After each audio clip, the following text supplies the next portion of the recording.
Good morning, and welcome to the 2021 Washington Business Hall of Fame Town Hall. Sponsored by KPMG and supported by over 150 business and community leaders committed to connecting the best in business to inspire the next in business, including Hall of Fame presenting sponsors Capital One, Carlyle, and PNC, and Laureate sponsors Kohn-Resnick, Rupert Companies, and the Salzberg family. In this hour, 3 of our region's most promising future leaders have the chance to learn from 3 of the greatest in business: Monica Dalwadi, Nate Davis, and Mark Lerner. Moderating this hour of honest conversation, please welcome your host, anchor at NBC4, Leon Harris.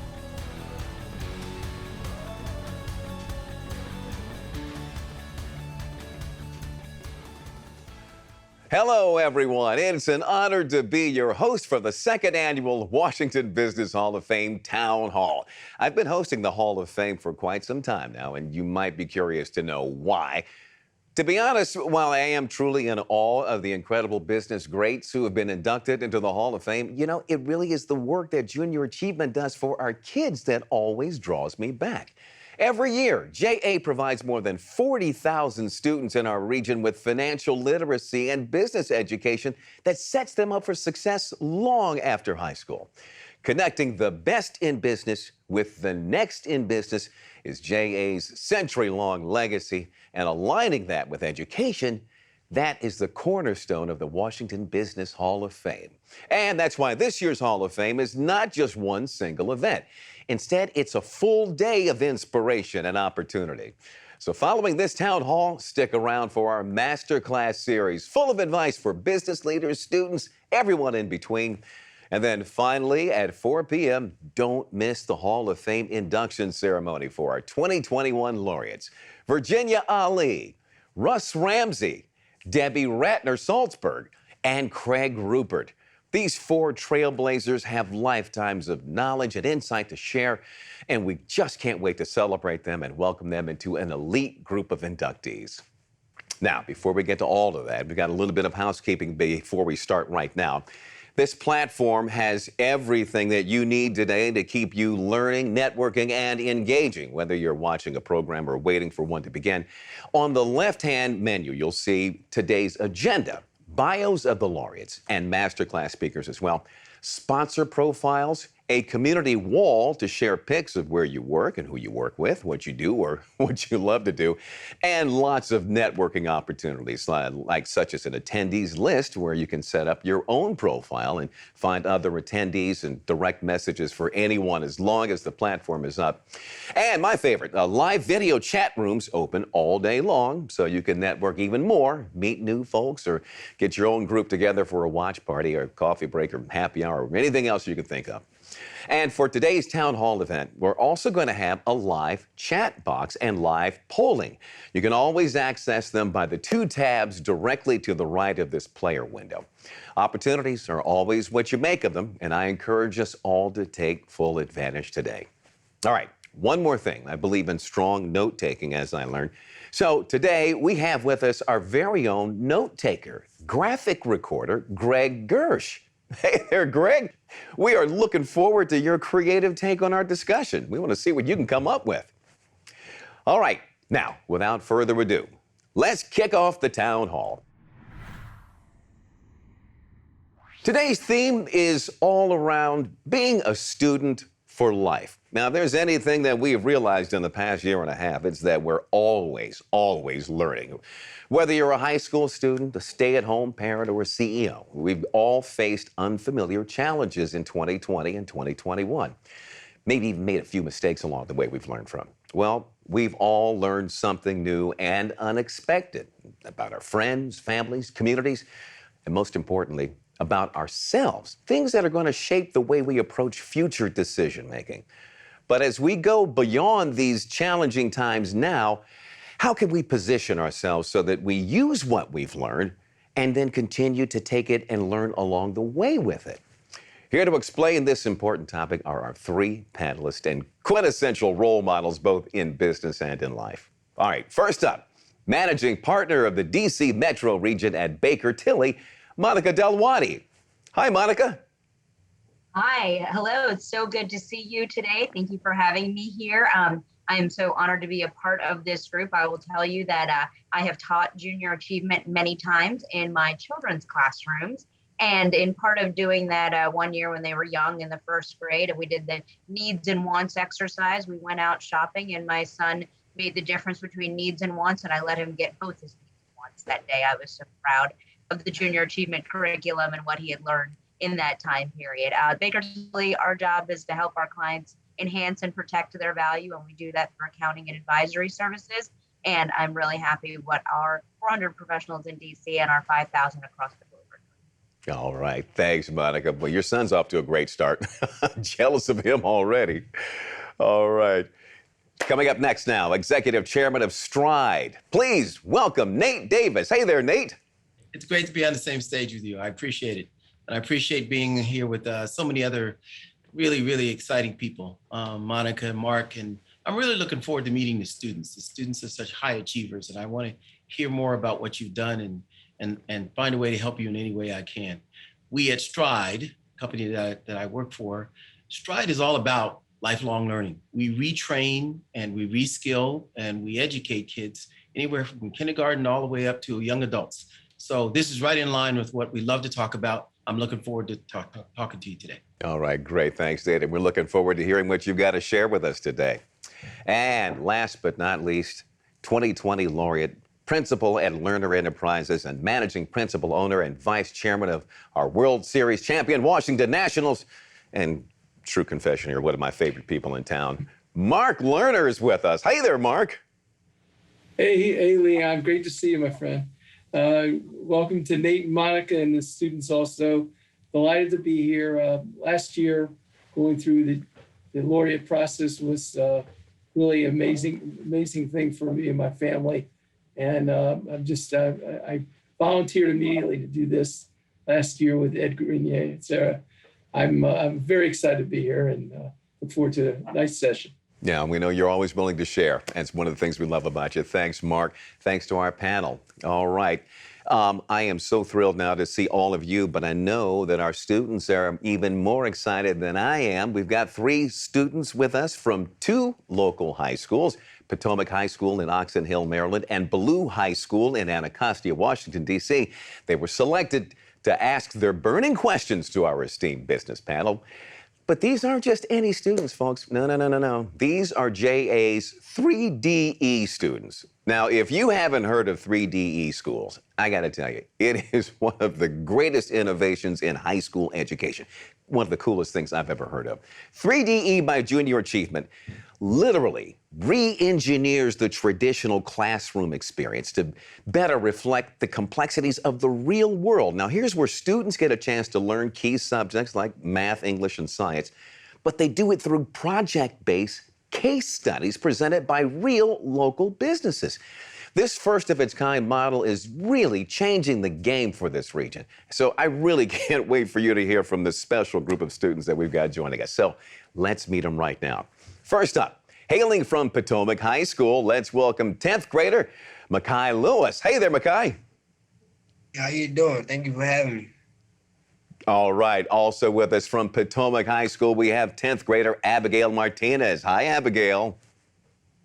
Hi, thank you for having me. All right. And finally, from Ballou High School, let's hear it for 9th grader Zarianna Marshall. Hey there, Zarianna. Hello, I'm so excited to be here representing Ballou High School. All right, and we're so excited to have you all here. Okay, well, now that we all have established that we are here, let's get started. First up, our students are on deck right now, and Mekhi is going to ask the very first question. Okay, Mekhi, take it away. I wanted to know, what are the steps you took to discover your real purpose in life? Okay, let's see. Who should take that question first? Nate, how about you? Very, very good question, Mekhi.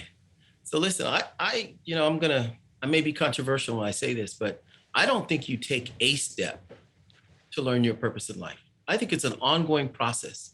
It's an evolution.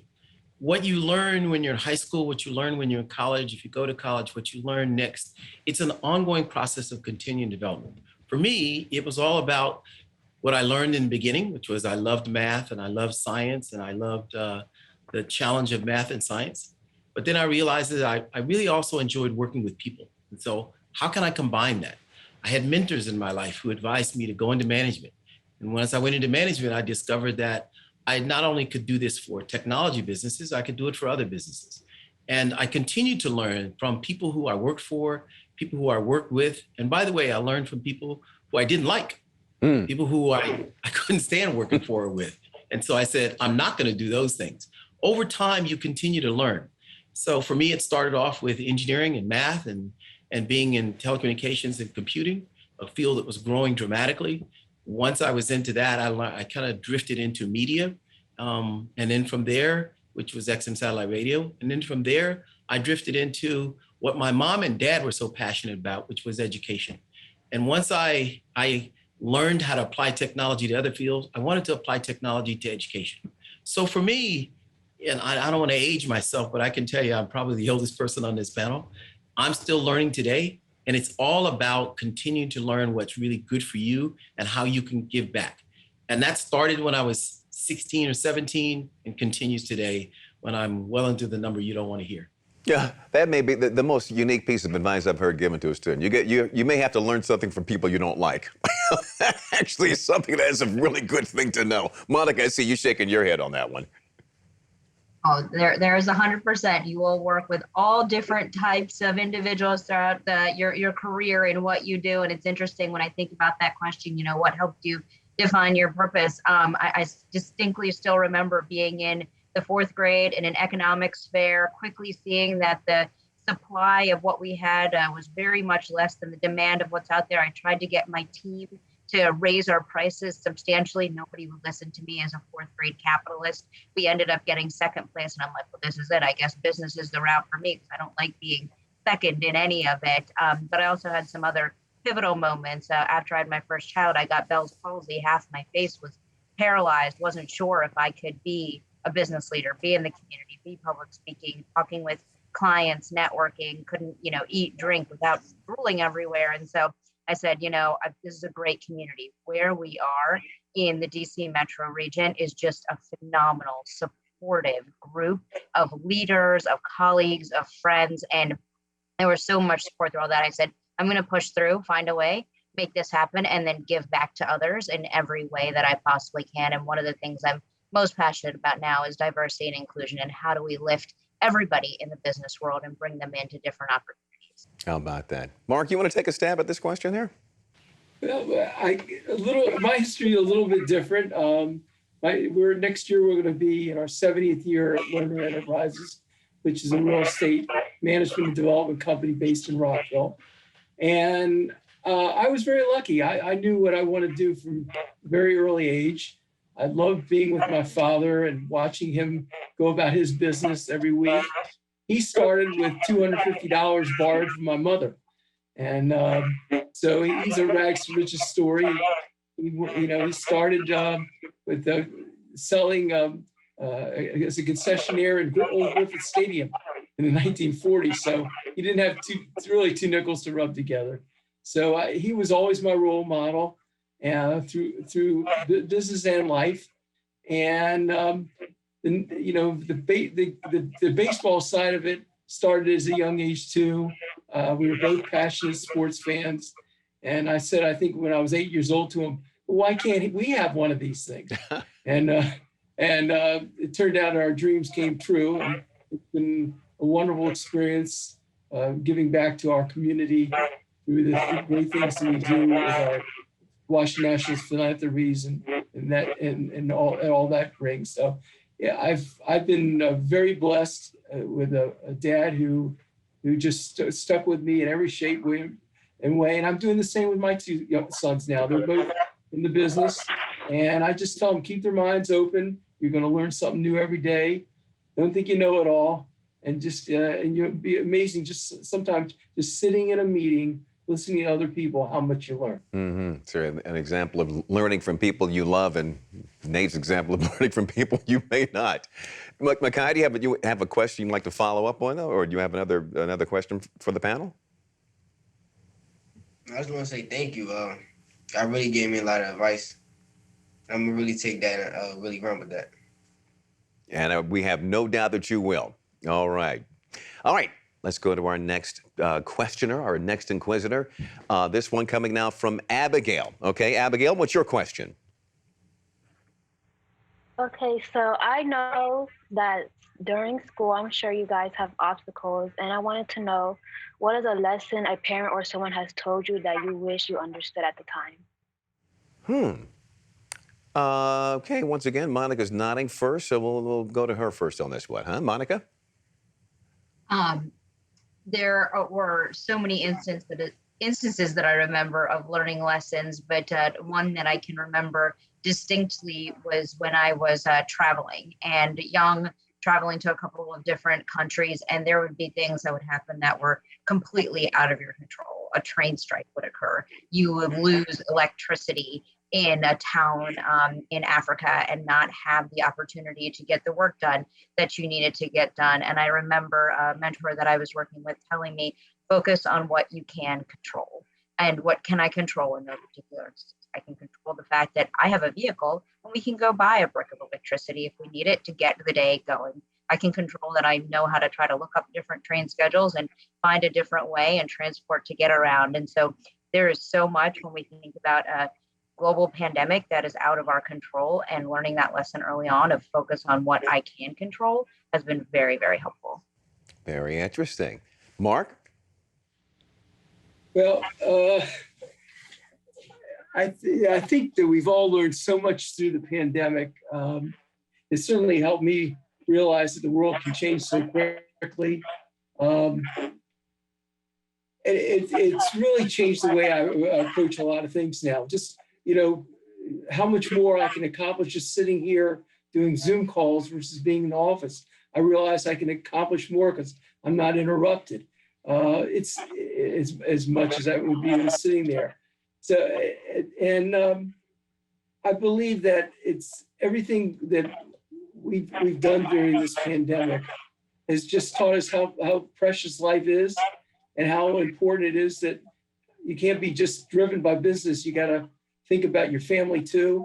When I was sick a few years ago and I lost my leg to cancer, everybody says, well, you probably were thinking about the Nationals every day or whatever, you were missing business. It never crossed my mind once. The only thing I cared about was my family, my kids, and the possibility of having future grandchildren.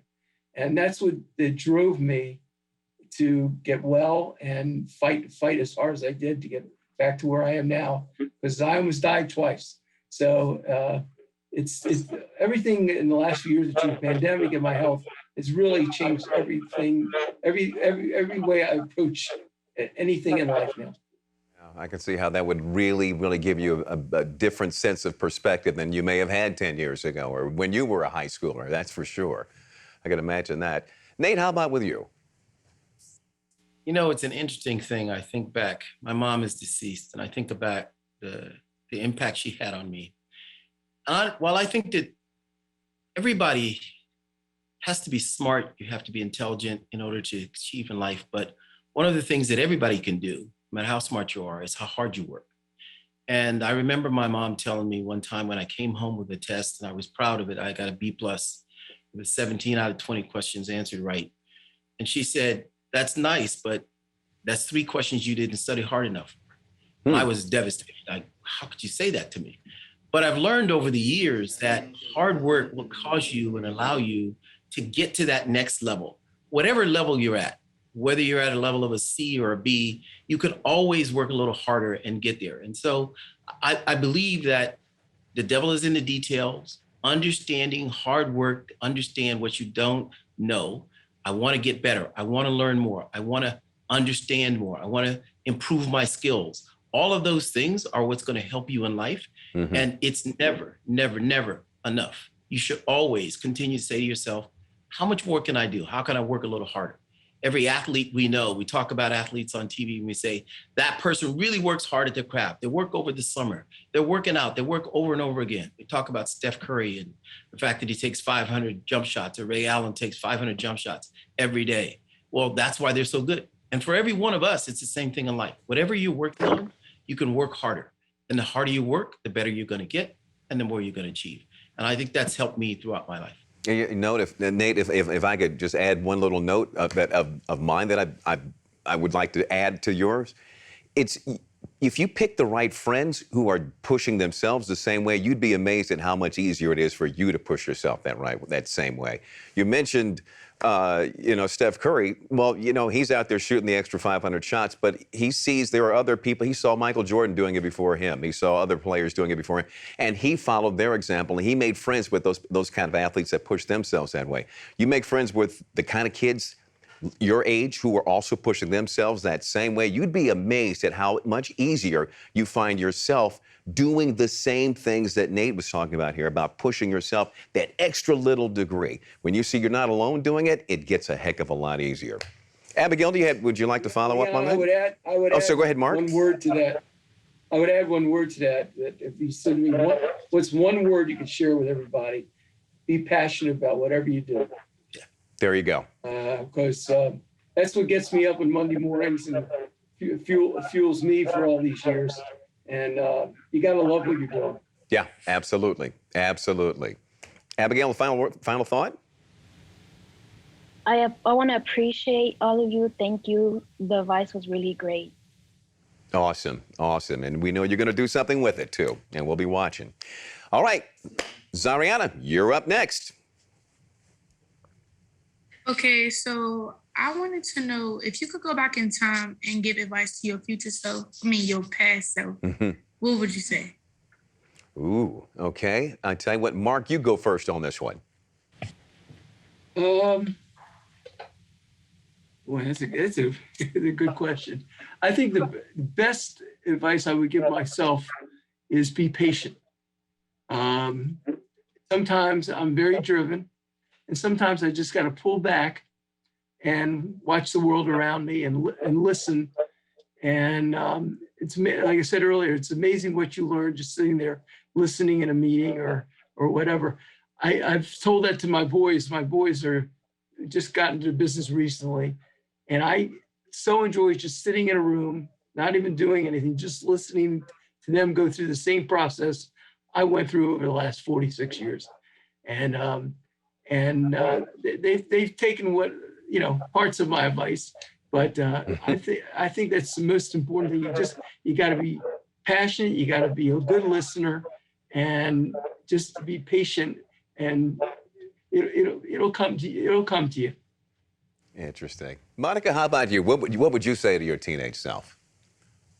And I think you'd find some similar themes in here. So I'm also a very type A. Sometimes my family might tell you type AAA personality in everything that we do. And so I'd go back in time and tell myself to conjure some Bob Marley, and I will not sing for you. But to say everything's going to be okay. If you're focused, if you're doing what you really love to do, you're working through that path, things will be okay. And you don't have to worry all of the time in all of it. And I just go back and tell myself to enjoy more. That's great advice. I think that's something that resonates with every single one of us. Nate, how about you? I think it's close to the lines of what Monica said. I call it investing in yourself. You don't know what the future is going to hold. None of us know what the future is going to hold. But you always can, especially before you have family, before you have kids, invest in yourself, invest in your education, invest in improving your skills, invest in trying new things, and be happy about trying new things and recognizing that you don't know what's coming in the future. So learn something now and take on the next thing.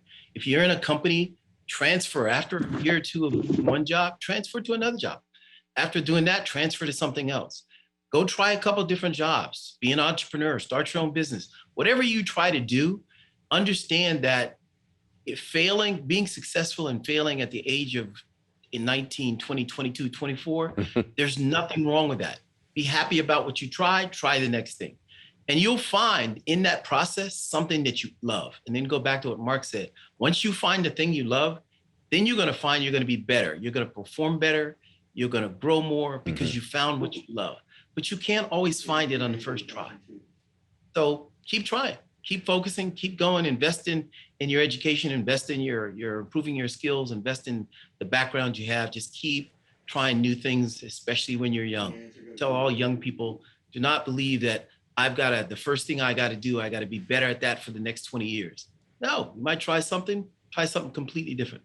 I'll bet you between Mark and Monica and Leon, all of us tried something the first time, and then we tried something the second time, and we kept learning by trying different things. Oh, absolutely, absolutely. I got to tell you, if I had really stuck with what I thought I was going to do, I'd be probably coaching a junior high school football team somewhere. I really thought I was going to be a football player. That's what I thought.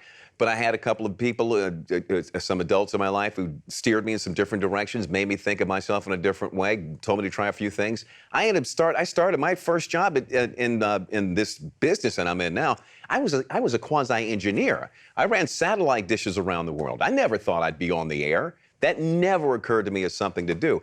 But a couple of people who I worked with said, why don't you give this a try? Why don't you think about doing this? I can see this kind of skill in you. And what I did was I listened to other people telling me that other things they could see me do. And I learned two things in that. One, it's a really good thing. Like what you're doing now is that you have an opportunity to do this. Ask other people to use their imaginations on you. Ask other people what they think that you could do. There's nothing wrong with that. In fact, that's a really cool thing to do because they might see something that you never even thought of. And it could be something that could open up a whole new door for you. And if that happens, here's the next thing I would say to do is that I've learned is never stop trying to find out what else you're good at. You know what you're good at now. You know you're good at being a high school student or being a student at Ballou or being a student at Potomac. But what else can you be good at? And when you find out what else you might be good at, check it out. You just never know where you might end up. Who knows? You might end up, I don't know, anchoring a newscast on an international news channel or something like that. Who knows? Anything can happen. Leon, I thought I wanted to do what you do, but watching you in action makes me realize, thank goodness I didn't pursue that route. No. Listen, as attentive as you are to details, you would definitely kick my butt. So, no, I'm glad you chose another path, Monica. Thank you. I don't need the competition. All right, Zarianna, you want to wrap it up? Thank you all for giving me some insight on like how you would have told yourself to like be patient, take your time, think about you, because I see now that I'm in high school. I really thought it was going to be worse than what it was, and it's not. But I'm using some of the things that you all told me today, even with the other students' questions, and I have to use some of those skills now in my everyday life as a high school student. So thank you all a lot. You've already learned what Monica said a second ago. You're going to be okay. You know, it might feel like there's a lot of stress on you right now. You might feel pressured to figure everything out right now. You don't really have to. It's going to be okay as long as you keep pushing, as long as you keep trying. Okay? All right. All right, we've covered a whole lot of ground already, folks. We got a good panel here together. Let's take a moment now to check in on Greg, our note taker, and the visual recorder who is working on the sidelines here. He's been documenting these incredible insights that we've been getting this morning. So let's check and see the doodles that Greg has come up with here, because I'm curious to see how all of this went into his brain and then comes out of his handiwork here. Nice work, Greg. All right.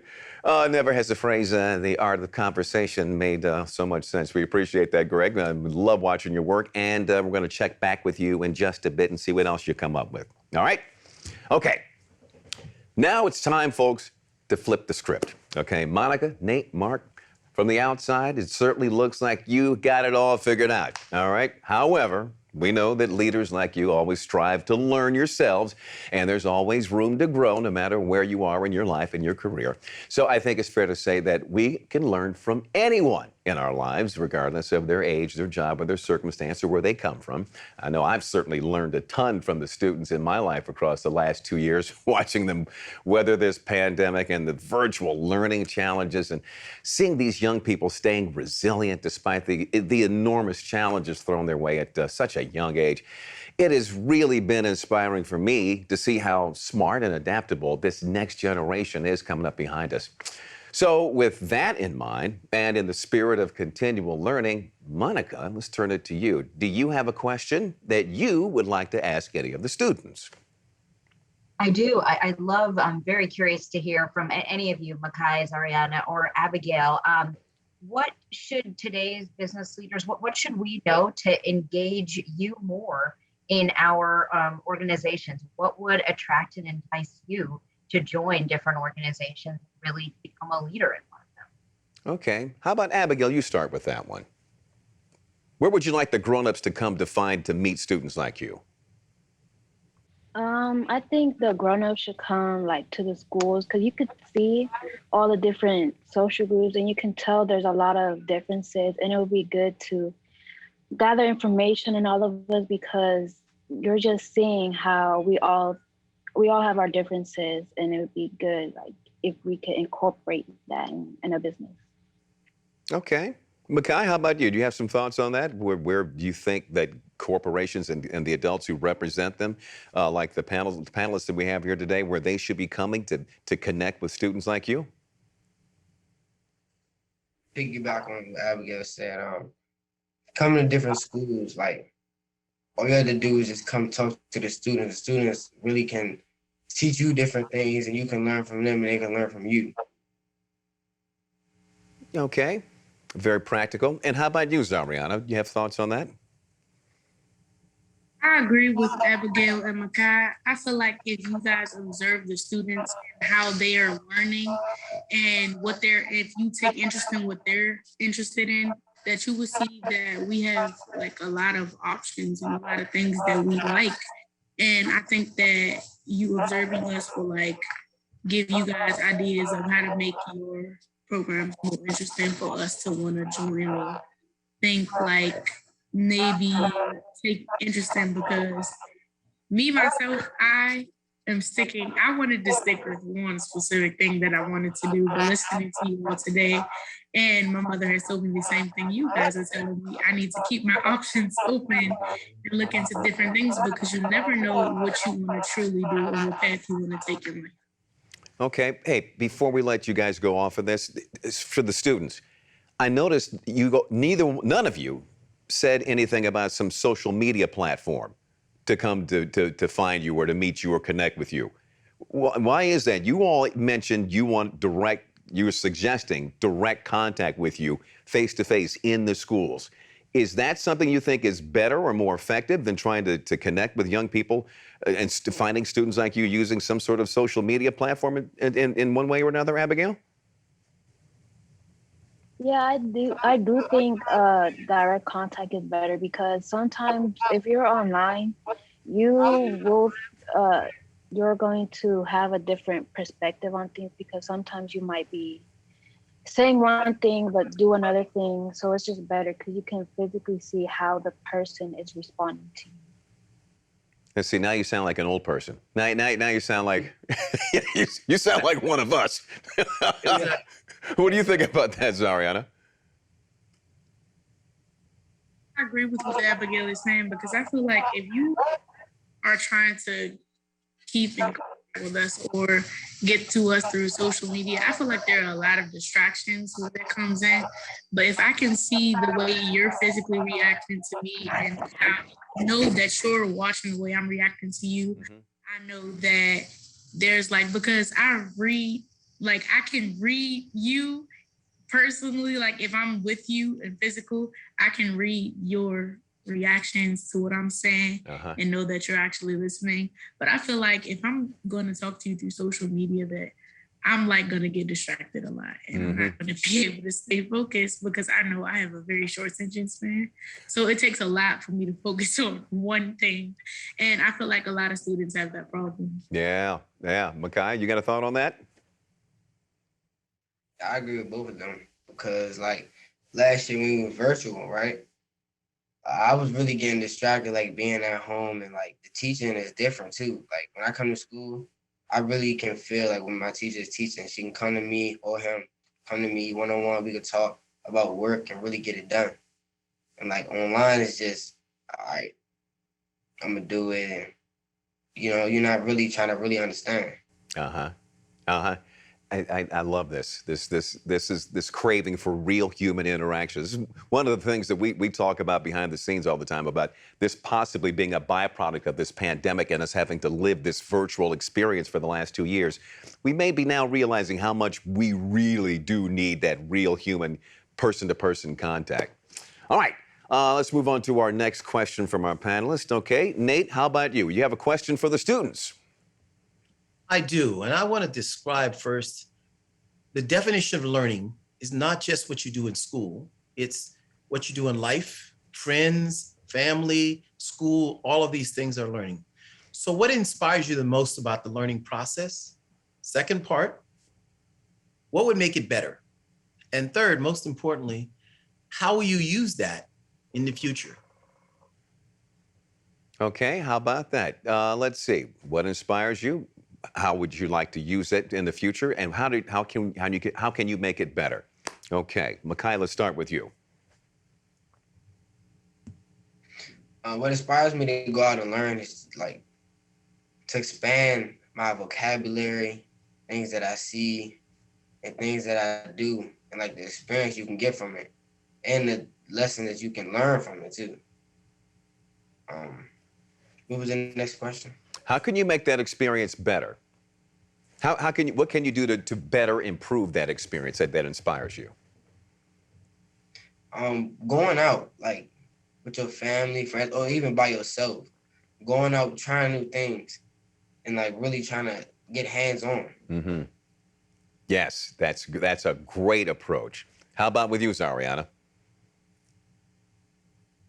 I agree with Mekhi. I feel like the way that I engage, I feel like I like the way that some of our teachers are teaching, and I like learning things outside of school. Mm-hmm. Like what he said, going out, hands-on activities. And like sometimes I go out with like one of my family members or sometimes by myself, and I see like how everybody is like, cause I'm very vigilant. And so I pay attention to everything that's around me. I can tell. And I feel like what I'm learning from people like strangers, people that I don't even know. And it's like, if I'm like more engaged into it, like I can't think of the word that you would use for it. Well, what about that inspires you? The way, because I do visual arts like drawing, Mm-hmm. and I can look at something and it can inspire me to like draw it, or watching people around me achieve their goals inspires me to want to push harder and do the things that I need to do, like in my everyday life, like maintaining my grades, seeing my teachers work hard and seeing my parents work hard pushes me to want to do better so that I can make them proud of me. Sounds you can draw inspiration from sources all around you, and that's a great thing. We may have to hook her up with Greg Gersh, our graphic artist who's recording our thoughts today with his hands here today, give you some inspiration, Zarianna.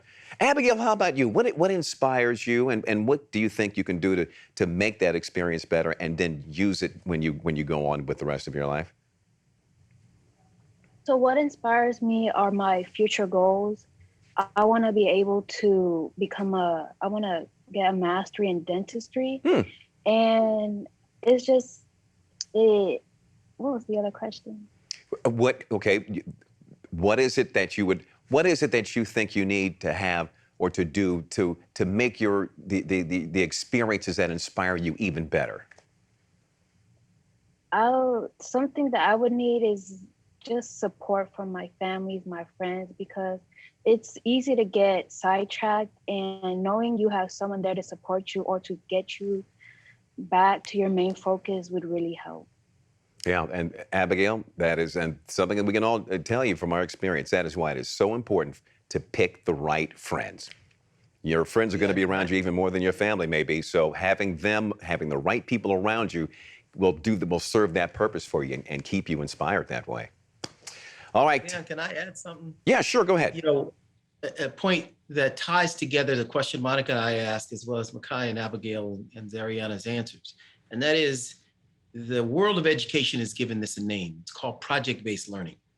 If we could get more of a partnership between the public, which means schools, and private, which means businesses and corporations, so that there was more project-based learning, I think I know students would learn better. That's what all of them are telling us today. They're telling us that just sitting in front of a class, either online or in person, being taught by a teacher with the lecture is not as good as experiencing. How do you put together a business plan? How do you do graphic arts? How do you get out in the community and help someone do social work? All of those things are learning experiences. Experiential learning, project-based learning is often to students much more valuable because it's real. It brings them to the heart of how to learn, as opposed to it's just something in a textbook and I can't relate to it. And I think we need to see more businesses and more communities come together and give project-based learning experiences to students. I'm glad to hear all three of you say that. Is a fantastic. We just need to push it more, I think, in the education system. Well, brother, you are preaching to the choir. That's what JA3DE is all about. It's bringing the real world and business people with real business experience into the classrooms to help make that connection and teach those lessons and making these things really, really real and to plant those seeds of inspiration in these young minds. All right. Okay, let's get down to our final panelist question. Mark, your turn. Do you have one for the students here? I sure do. It seems more and more that companies and consumers are being driven by values. How have you developed your personal values, and how do they influence what you do and where you shop? Your values, and how do they influence what you do and where you shop? Okay, how about you starting this one off, Abigail? How I develop my values are by choosing what's most important to me.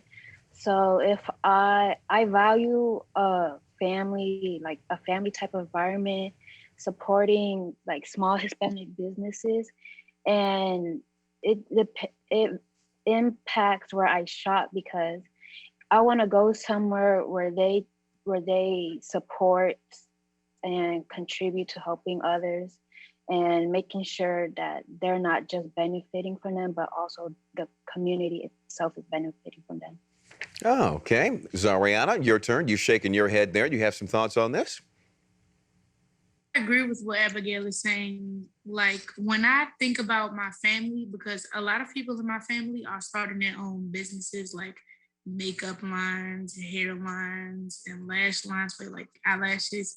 And so when I think about that, it makes me want to support more Black-owned businesses, especially with my family, because it's helping me get a better connection with my race and going more into like, more into like my heritage or my people. And so it brings me closer to that. Okay, a cultural angle. Okay, I see that. Mekhi, how about you?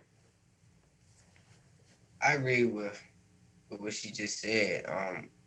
I value like Black-owned businesses. So like some of my friends, they make hoodies, clothes, and stuff like that, and like they have their own little business, and I like to support and try to support them through social media, telling people, buying their things and stuff like that. Well, I got to tell you, I knew that we would be learning some stuff today. I had no idea how much. I really want to thank all of you. For me personally, I feel like I got 3 or 4 master classes here today. So I want to thank every single one of you for coming out here. First of all, Monica, Mark, Nate, thank you so much for sharing your expertise. You've got to know that you have planted some real seeds of inspiration in these young minds with Zarianna, Abigail, and Mekhi. And I really hope that we see what those seeds produce in just a matter of a few years. All right. With that, folks, we have come to the end of our town hall, but before we wrap things up, we've got to check in on Greg's note-taking. Time now for the big reveal. Let's see what you got, Greg. That's just absolutely amazing. As someone who, talks for a living, I got to say, I've always thought conversation is an art form. Well, now I can actually say I've seen proof of that. Incredible work. Way to go, Craig. I now want to extend a very, very special thank you to our incredible 3DE students from Potomac and Ballou and our inspiring panel of business leaders. Thank you. I'll give you the applause here as well, Monica. All right. Connecting leaders and learners, as we just saw happen here, is the very mission of Junior Achievement and the Hall of Fame. And I think that's exactly what we accomplished here today. This program would not be possible without the support of our sponsor, KPMG. To say a few words, please welcome partner at KPMG and JA board member, Matt Schwartz. Matt? Thanks, Leon. On behalf of the partners and professionals of KPMG, I want to thank you for attending today's Greater Washington Business Hall of Fame Town Hall. At KPMG, we believe in the value of lifelong learning, and that starts at the earliest stages of life. We are passionate about the skills taught by Junior Achievement, financial literacy, entrepreneurship, and leadership. It's why so many KPMG professionals, many hundreds in the Greater Washington, D.C. area, volunteer for Junior Achievement each and every year in our schools, online, in Finance Park, and other avenues. And it's why countless other KPMG professionals across the country serve JA in so many communities. As I look back at my career, I cannot overstate the importance of mentorship. Mentorship by my teachers, my college professors, KPMG colleagues, and other business leaders.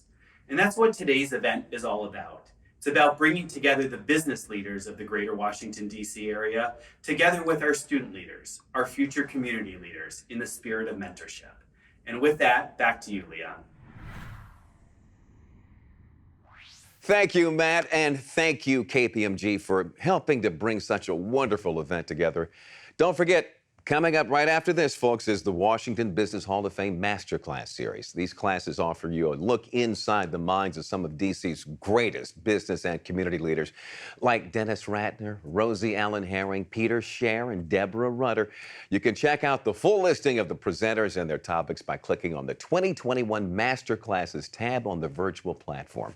And then, coming your way at 4 p.m., we're going to celebrate the legacies of this year's laureates as we honor and induct them into the Washington Business Hall of Fame. And I can't wait to see all of them and all of you then.